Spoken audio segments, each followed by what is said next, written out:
G'day guys. In this part I'm going to touch on two things. One is I'm going to talk a little bit about this system's capabilities in terms of playing DOS games. There's some really interesting stuff that I found out over the last week and a bit. And the second is I want to modify it just a little bit so that I have the option for sound as well as storage. So let's get into it. This is the riser board. As you can see, it only has a single ISA slot. I really need two. What I'm going to do is attach this ISA slot here, just the 8-bit part, on a little bit of wire so it sits sort of here roughly once it's installed. And then that'll have the compact flash adapter mounted like that inside the system, and the little tab up here will screw into a point up on the back of the power supply here. It will mean that I can't access the compact flash card from outside, but I think that might just be a trade-off that I have to deal with. I can always transfer files with like a parallel cable or something like that, so it's not a huge deal, just a minor setback. So I'll put this all back together, get some measurements, and then I'll get to work. Okay, this is all in its final sort of position. This is where the riser board fits. And the end of the bracket here will be up against the back of the case there, so it'll sit like this.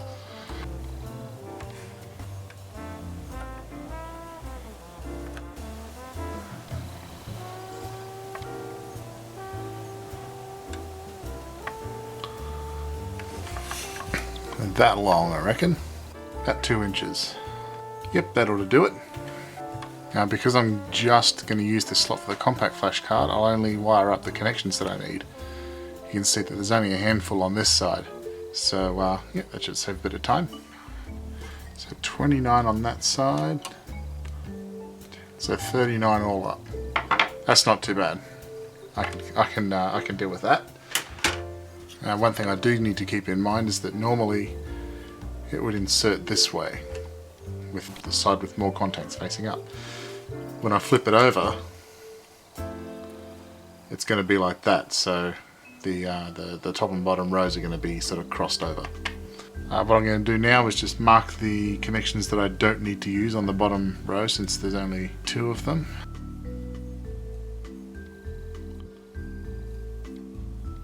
Now I need to attach 29 wires. Well, 39. Alright, I've got 40 trimmed, stripped and tinned little jumper wires. Let's do some soldering.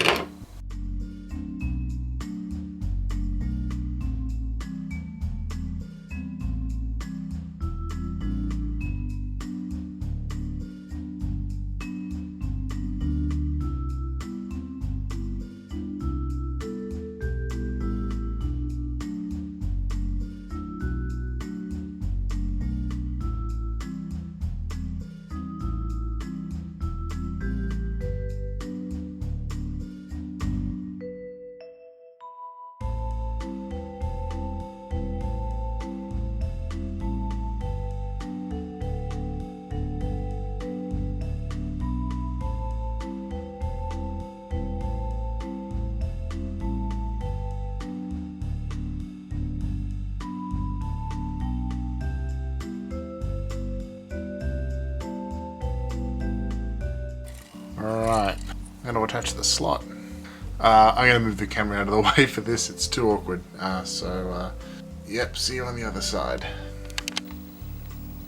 Alright, everything's wired up there. I've got the CF adapter mounted, just sort of floating there at the moment. And I'm going to push the power button, hope none of the magic smoke comes out.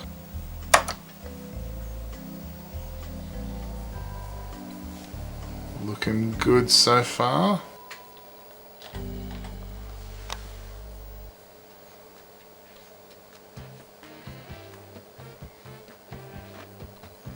Haha, success.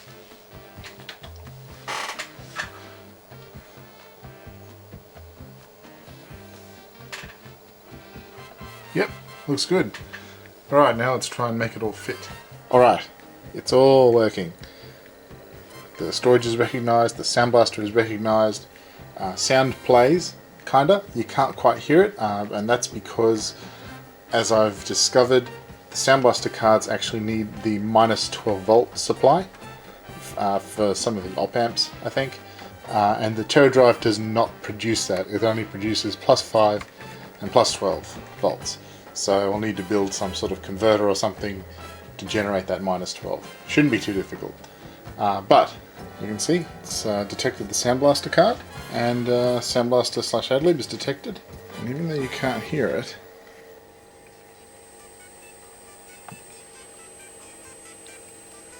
there is sound.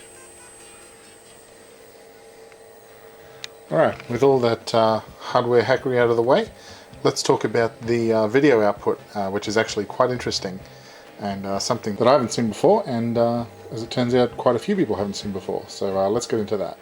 So you can see I've got the display on my LCD panel here. If I go into the menu system now and just go to the information panel, you can see that the current resolution 720 by 400, 70 Hz, standard DOS text mode, basically. And if we pan over to the composite display, which is switched on and connected, we see nothing on it. So what I'll do now is I will turn the system off and change the switch on the back to video. The switch on the back says video / RGB, which is a little bit misleading for reasons we'll get into shortly. Now if I turn the system on, you can see it's displaying information on the composite monitor. Now if we flick back to the LCD screen, we actually have an error message. Input signal out of range. Not no signal, but out of range. That's very interesting. So let's connect a multi-sync monitor now and see what the result is. Okay, so now we've got this multi-sync monitor connected. The system is still set to video. Let's power it up and see what happens. You have a picture. That's very interesting.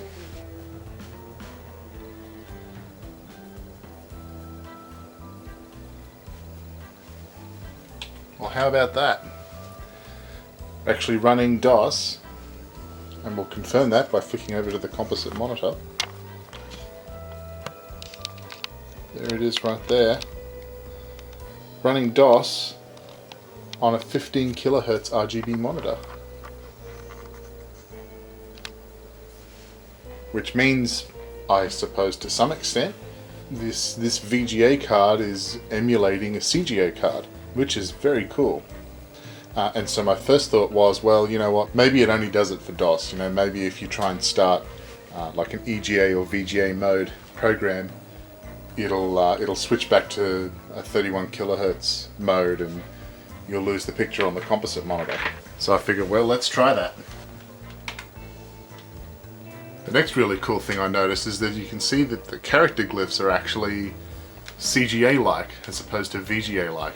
So the video card or the system has a secondary video ROM that actually contains a different character set to be readable on composite screens, I suppose, which suggests that it is actually emulating CGA rather than just being a VGA card with TV out like you might find on a more modern video card.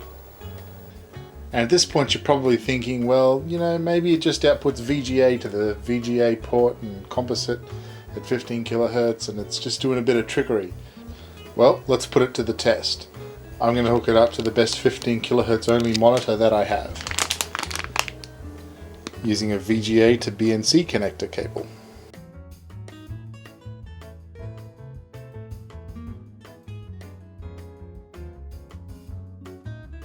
Alright, it's time to test this out. Everything's connected, monitor's set to RGB. Let's hit power.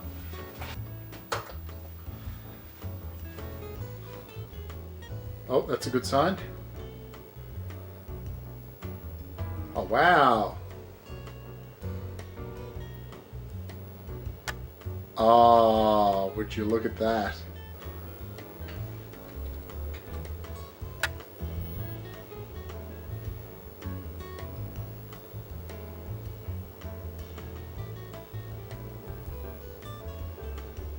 I think we might be in business, guys. I think we might be playing DOS games on my 29-inch PVM. Oh, that'll be awesome. The real test is when we try and play some Mode 1.3 games. See if they cause the display to disappear or not, because it loses sync. Okay, here we go.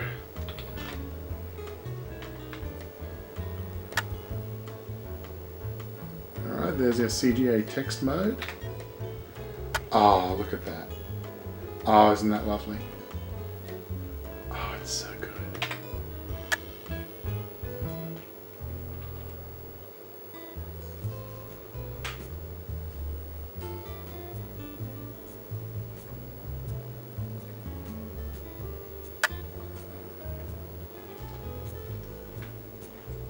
Oh, it's so sharp. I don't know if it's going to come out on the camera, but this is really, really sharp. It's very nice to look at, to say the least.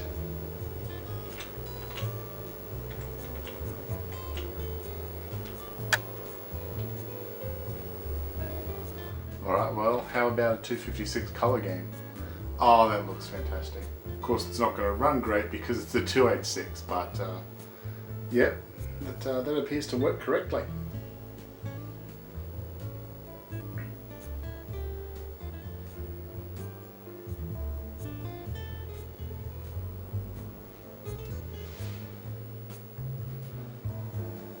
Alright, so the last thing we're going to look at is the CGA composite color. This is the README file for the composite color patch for Commander Keen 4 CGA. You can see in the requirements there, it says you need 8088 or higher CPU, we have that. 540k of free RAM, we've got that. A true IBM CGA card driving a composite monitor or TV. We don't have that. We have a VGA chip, as it says here. You can run this on an RGB monitor if you so choose, or on an EGA VGA. However, that'd only get you a serrated, stripy monochrome picture. And running the monitor in RGB mode, you can see that that's exactly what we get. Now let's connect it up to the composite output and see what happens. It's color, and it's somewhat accurate. That's actually really impressive. Like I said, we're not working with a CGA card here. We're working with a VGA card, essentially, that just happens to have TV out. And we get this fantastic color that's, well, it's more or less as intended.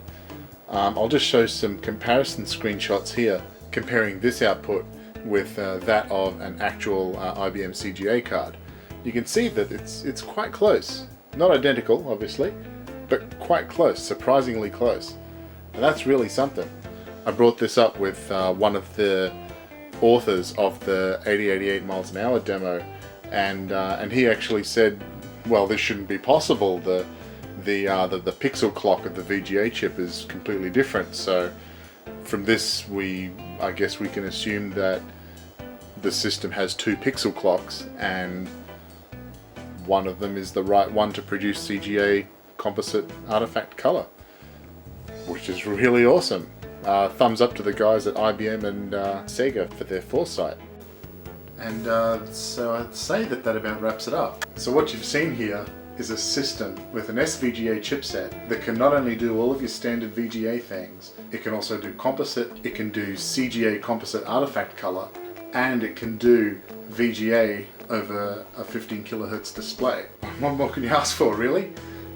So yeah, that about wraps up this part on the Sega Teradrive. In the fourth and what will probably be the final part, I'm going to build a little circuit to convert plus 12 to minus 12 volts for the op amps on the sound card, and we'll also see about integrating the output from the sound card into the Teradrive's internal audio amplifier, so that we can maybe make use of the internal speaker for AdLib and Sound Blaster sound. So that's coming up in the next part. I'll see you then. Thanks for watching.